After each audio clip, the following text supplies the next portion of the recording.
অহা 25 আৰু 26 তাৰিখে যে এডভান্টেজ আসাম 2.0 অসম চৰকাৰে আয়োজন কৰিছে এই বিষয়ে খুব সুন্দৰ ৰূপত দেশে বিদেশে প্ৰচাৰৰ কামত আপোনালোকে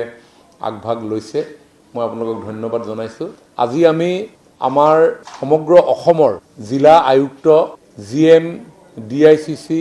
সকলৰ লগত ভিডিঅ' কনফাৰেন্সিঙৰ জৰিয়তে আমি সংযোগ স্থাপন কৰিছিলো এডভান্টেজ আসাম 2.0 ডেফিনেটলি দেশ বিদেশৰ বিনিয়োগকাৰীসকলৰ এটা ডাঙৰ সন্মিলন হ'ব কিন্তু সমান্তৰালভাৱে আমাৰ ৰাজ্যৰ মাননীয় মুখ্যমন্ত্ৰী ডক্টৰ হিমন্ত বিশ্ব শৰ্মা ডাঙৰীয়াই অনুভৱ কৰে আৰু আশা কৰে যে বৃহৎ বিনিয়োগৰ সমান্তৰালকৈ আমাৰ ৰাজ্যখনত থকা যিসমূহ থলুৱা উদ্যোগী সেই থলুৱা উদ্যোগীসকলেও যাতে এই এডভান্টেজ আসামৰ পৰা সুফল লাভ কৰিবলৈ সক্ষম হয় আৰু তাৰ বাবে সমগ্ৰ অসমৰ উদ্যোগী হ'ব বিচৰা উদ্যমী লোকসকলক আমি এডভান্টেজ আসামত অংশগ্ৰহণ কৰিবৰ কাৰণে আমি আহ্বান জনাইছো আৰু তাৰ বাবে আজি জিলা আয়ুক্ত ডিআইসিসিৰ জিএম সকলক আমি আহ্বান জনাইছো যে যিসকল উদ্যোগীয়ে এনে ধৰণৰ চিন্তাৰে আগবাঢ়ি আছে বিভিন্ন বিভাগত বিভিন্ন ধৰণে তেওঁলোকে সেই বিভাগসমূহৰ সহযোগত উদ্যোগ স্থাপন কৰিবৰ কাৰণে আগবাঢ়িছে কি লাগিলে এগ্ৰিকালচাৰ সেক্টৰ হওক কি হ্যান্ডলুম এণ্ড টেক্সটাইল সেক্টৰ হওক কি ভেটেৰিনেৰী সেক্টৰ হওক অন্যান্য যিসমূহ সেক্টৰ আছে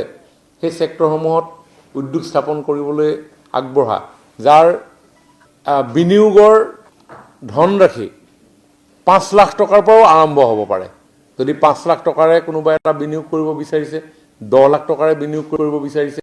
20 লাখ টকাৰে বিনিয়োগ কৰিব বিচাৰিছে বা 50 লাখ টকাৰে বিনিয়োগ কৰিব বিচাৰিছে তেওঁলোককো আমি এই এডভান্টেজ আসামৰ আমাৰ যি বুজাবুজি চুক্তি হ'ব এই চুক্তিত স্বাক্ষৰ কৰিবৰ কাৰণে আমি আহ্বান জনাইছো অহা 25 আৰু 26 তাৰিখে যে এডভান্টেজ আসাম 2.0 অসম চৰকাৰে আয়োজন কৰিছে এই বিষয়ে খুব সুন্দৰ ৰূপত দেশে বিদেশে প্ৰচাৰৰ কামত আপোনালোকে আগভাগ লৈছে মই আপোনালোকক ধন্যবাদ জনাইছো আজি আমি আমাৰ সমগ্ৰ অসমৰ জিলা আয়ুক্ত জিএম ডিআইসিসি সকলৰ লগত ভিডিঅ' কনফাৰেন্সিঙৰ জৰিয়তে আমি সংযোগ স্থাপন কৰিছিলো এডভান্টেজ আসাম 2.0 ডেফিনেটলি দেশ বিদেশৰ বিনিয়োগকাৰীসকলৰ এটা ডাঙৰ সন্মিলন হ'ব কিন্তু সমান্তৰালভাৱে আমাৰ ৰাজ্যৰ মাননীয় মুখ্যমন্ত্ৰী ডক্টৰ হিমন্ত বিশ্ব শৰ্মা ডাঙৰীয়াই অনুভৱ কৰে আৰু আশা কৰে যে বৃহৎ বিনিয়োগৰ সমান্তৰালকৈ আমাৰ ৰাজ্যখনত থকা যিসমূহ থলুৱা উদ্যোগী সেই থলুৱা উদ্যোগীসকলেও যাতে এই এডভান্টেজ আসামৰ পৰা সুফল লাভ কৰিবলৈ সক্ষম হয় আৰু তাৰ বাবে সমগ্ৰ অসমৰ উদ্যোগী হ'ব বিচৰা উদ্যমী লোকসকলক আমি এডভান্টেজ আসামত অংশগ্ৰহণ কৰিবৰ কাৰণে আমি আহ্বান জনাইছো আৰু তাৰ বাবে আজি জিলা আয়ুক্ত ডিআইসিসিৰ জিএম সকলক আমি আহ্বান জনাইছো যে যিসকল উদ্যোগীয়ে এনে ধৰণৰ চিন্তাৰে আগবাঢ়ি আছে বিভিন্ন বিভাগত বিভিন্ন ধৰণে তেওঁলোকে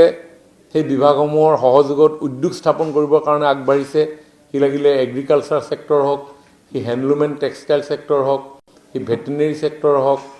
অন্যান্য যিসমূহ সেক্টৰ আছে সেই সেক্টৰসমূহত উদ্যোগ স্থাপন কৰিবলৈ আগবঢ়া যাৰ বিনিয়োগৰ ধনৰাশি 5 লাখ টকাৰ পৰাও আৰম্ভ হ'ব পাৰে যদি 5 লাখ টকাৰে কোনোবা এটা বিনিয়োগ কৰিব বিচাৰিছে 10 লাখ টকাৰে বিনিয়োগ কৰিব বিচাৰিছে 20 লাখ টকাৰে বিনিয়োগ কৰিব বিচাৰিছে বা 50 লাখ টকাৰে বিনিয়োগ কৰিব বিচাৰিছে তেওঁলোককো আমি এই এডভান্টেজ আসামৰ আমাৰ যি বুজাবুজি চুক্তি হ'ব এই চুক্তিত স্বাক্ষৰ কৰিবৰ কাৰণে আমি আহ্বান